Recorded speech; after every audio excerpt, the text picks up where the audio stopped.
আমি গেছিলাম পার্লার আমার হেয়ার স্টাইলটা একটু চেঞ্জ করতে। তো এটা আমার একদম বাড়ির পাশে পিউ লেডিস বিউটি পার্লার।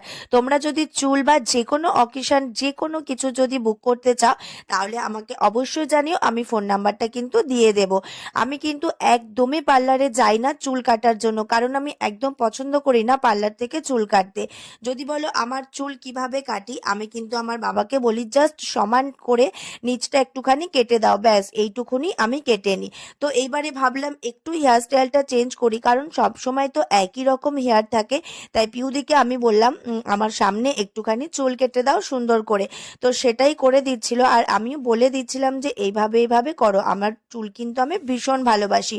আর দেখো আমার চুল কিন্তু রেডি হয়ে গেছে, আর অবশ্যই তোমরা আমাকে জানিও যে আমার হেয়ার স্টাইলটা কেমন লাগছে। আর অবশ্যই তোমরাও যদি এরকম সুন্দর চুল কাটতে চাও আমাকে কিন্তু জানিও। তো আমাকে কেমন লাগছে জানিও। টাটা।